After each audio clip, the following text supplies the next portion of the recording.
नमस्कार साथियों, स्वागत है आप सबका आपके अपने YouTube चैनल पर। तो आज की वीडियो आप लोगों के लिए काफी ज्यादा महत्वपूर्ण होने वाली है, क्योंकि आज की वीडियो में हम अनेक शब्दों के लिए एक शब्द पर आधारित महत्वपूर्ण प्रश्नों को अटेम्प्ट करेंगे। और वीडियो शुरू करने से पहले मैं आप लोगों को बता दूं कि आज की वीडियो में जो प्रश्न लिए गए हैं वो हिंदी की किसी न किसी परीक्षा में पूछे गए हैं। तो आप लोग वीडियो को एंड तक जरूर देखिएगा और इससे आप लोगों को आइडिया भी लगेगा कि परीक्षा में जो है इस टॉपिक से किस तरह के प्रश्न जो है पूछे जाते हैं। तो चलिए ज्यादा समय न लेते हुए वीडियो को शुरू करते हैं और देखते हैं आज का हमारा पहला प्रश्न।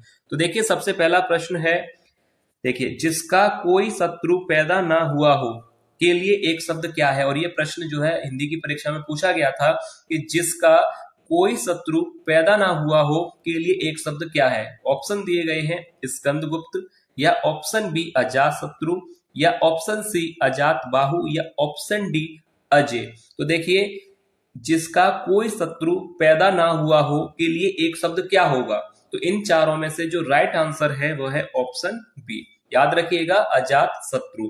जिसका कोई शत्रु पैदा ना हुआ हो या जिसका कोई शत्रु ना हो उसके लिए एक शब्द कहा जाता है अजात शत्रु। याद रखिएगा, ऑप्शन बी यहाँ पर राइट आंसर होगा। और ये प्रश्न जो है हिंदी की परीक्षा में आया था, तो याद कर लीजिए, जिसका कोई शत्रु पैदा ना हुआ हो उसको कहा जाता है अजात शत्रु।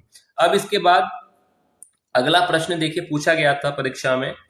देखिए, अगला प्रश्न आया था कि धन को व्यर्थ ही खर्च करने वाला के लिए एक शब्द क्या होगा। कि धन को व्यर्थ ही खर्च करने वाला के लिए एक शब्द क्या है। ऑप्शन दिए गए हैं व्यय, या ऑप्शन बी धनिक, सी मित व्यय, या ऑप्शन डी अपव्यय। तो देखिए, धन को व्यर्थ ही खर्च करने वाले को क्या कहा जाता है, इसके लिए एक शब्द क्या है। तो देखिए, इन चार विकल्पों में से एक सही है यहाँ पर ऑप्शन डी अपव्यय। याद रखिएगा, ये भी प्रश्न आया था कि धन को व्यर्थ ही खर्च करने वाले के लिए एक शब्द क्या होगा। तो यहाँ पर राइट आंसर हो जाएगा अपव्यय। उसको क्या कहा जाता है, अपव्यय, जो धन को व्यर्थ ही खर्च करता है। तो यहाँ पर इस प्रश्न का राइट आंसर हो जाएगा ऑप्शन डी। अब इसके बाद देखिए, अगर अगला प्रश्न यहाँ पर देखा जाए, देखिए अगला प्रश्न पूछा गया था कि ज्ञान प्राप्ति की इच्छा रखने वाला, ज्ञान प्राप्ति की इच्छा रखने वाला के लिए एक शब्द क्या होगा। ऑप्शन ए ज्ञानी, बी ज्ञाता, सी जिज्ञासु, या ऑप्शन डी ज्ञानवान। तो देखिए, यहां पर इस प्रश्न का राइट आंसर क्या होगा कि ज्ञान प्राप्ति की इच्छा रखने वाले के लिए एक शब्द क्या होगा। क्या कहा जाता है कि ज्ञान प्राप्ति की जो इच्छा रखता है उसके लिए क्या होता है। ऑप्शन सी यहाँ पर राइट हो जाएगा जिज्ञासु। उसे क्या कहा जाता है, के लिए एक शब्द क्या होगा, जिज्ञासु। ज्ञान प्राप्ति की इच्छा रखने वाले को क्या कहा जाता है, जिज्ञासु। यानी ऑप्शन सी यहाँ पर राइट आंसर होगा। और ये भी जो है परीक्षा में पूछा गया था, इसलिए आप इसका आंसर ध्यान से देख लीजिएगा। अब देखिए, अगला प्रश्न जो है परीक्षा में पूछा गया था कि जो किए गए उपकार को ना मानता हो, जो किए गए उपकार को ना मानता हो या किए गए उपकार को ना मानने वाला के लिए एक शब्द क्या होगा। ऑप्शन ए कृतघ्न, या धोखेबाज, सी जालसाज, या ऑप्शन डी कृतज्ञ। तो देखिए, जो किए गए उपकार को ना मानता हो के लिए एक शब्द क्या होगा। कि अगर कोई भी उपकार को ना माने उसके लिए एक शब्द क्या कहा जाता है। ऑप्शन ए यहाँ पर बिल्कुल सही आंसर हो जाएगा कृतज्ञ। याद रखिएगा, जो किए गए उपकार को ना मानता हो के लिए एक शब्द क्या होगा, कृतज्ञ। कृतज्ञ कौन होता है, जो उपकार को ना माने। यानी ऑप्शन ए बिल्कुल सही आंसर हो जाएगा। अब इसके बाद देखिए, अगला प्रश्न पूछा गया था। देखिए, अगला प्रश्न पूछा गया था कि जो इंद्रियों से परे हो एक शब्द क्या है। जो इंद्रियों से परे हो, अगणित, या जितेंद्रिय, अगोचर, या अगम्य। तो इन चारों में से राइट आंसर क्या होगा कि जो इंद्रियों से परे हो के लिए एक शब्द क्या होगा। ऑप्शन सी अगोचर। याद रखिए, ऑप्शन सी यहाँ पर राइट हो जाएगा। अब इसके बाद देखिए अगला प्रश्न है। देखिए, अगला प्रश्न है कि जो किसी से कुछ ना मांगे एक शब्द है। जो किसी से कुछ ना मांगे के लिए एक शब्द क्या होगा। याचक, अजाची, या अयच, या अयाचक। तो देखिए, यहां पर राइट आंसर क्या होगा कि जो किसी से कुछ ना मांगे के लिए एक शब्द क्या होगा। उसको याचक कहेंगे, या अजाची कहेंगे, या ऑप्शन सी अयच कहेंगे, या ऑप्शन डी अयाचक कहेंगे। तो देखिए, यहाँ पर राइट आंसर हो जाएगा कि जो किसी से कुछ ना मांगे के लिए एक शब्द हो जाएगा अजाची।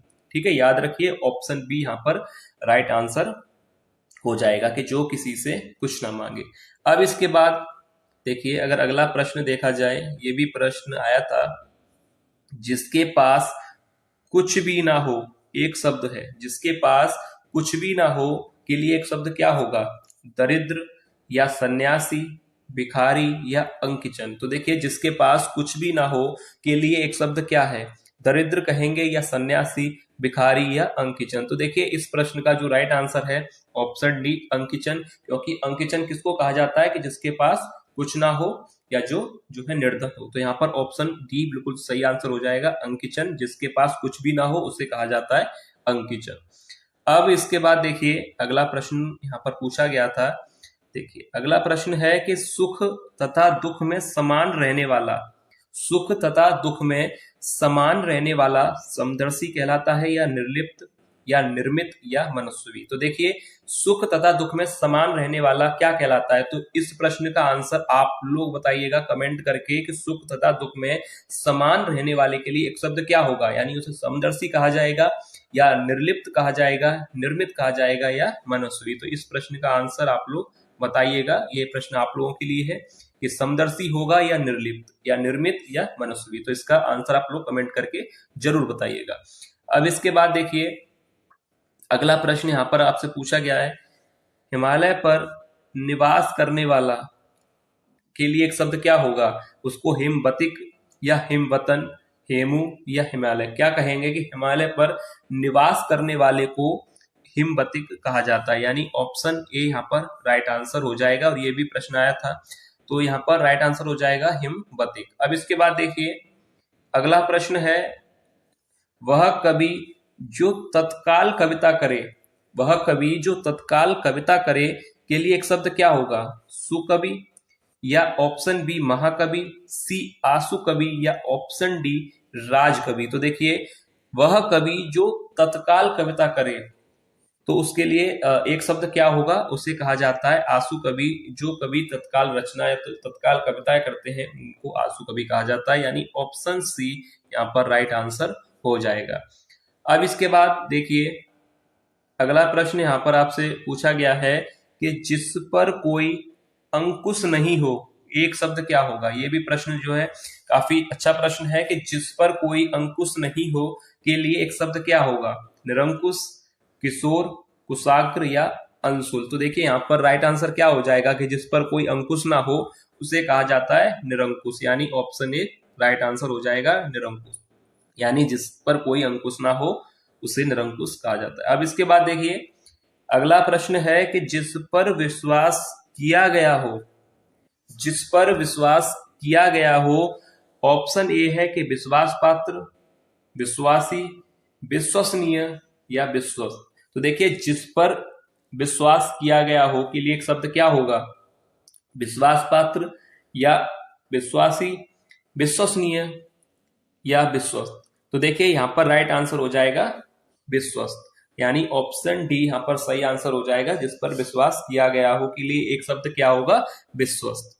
अब इसके बाद अगला प्रश्न है, देखिए, ये वाला प्रश्न जो है काफी बार पूछा जाता है, काफी अच्छा प्रश्न है परीक्षा के लिए, और इसको याद रखिएगा। यहाँ पर ये प्रश्न आता है परीक्षा में कि मछली के समान आंखों वाली के लिए एक शब्द क्या है? मछली के समान आंखों वाली, चकोर, मीनाक्षी, अक्षी या मृगनयनी। तो देखिए, मछली के समान आंखों वाली बोला जाता है, यहाँ पर राइट आंसर बी मीनाक्षी। याद रखिएगा, मछली के समान आंखों वाली, तो इन चारों में से राइट आंसर क्या हो जाएगा? मीनाक्षी, क्योंकि मीन का अर्थ जो है मछली होता है, तो यहाँ पर मीनाक्षी हो जाएगा कि मछली के समान आंखों वाली के लिए एक शब्द है मीनाक्षी, यानी ऑप्शन बी राइट आंसर हो जाएगा।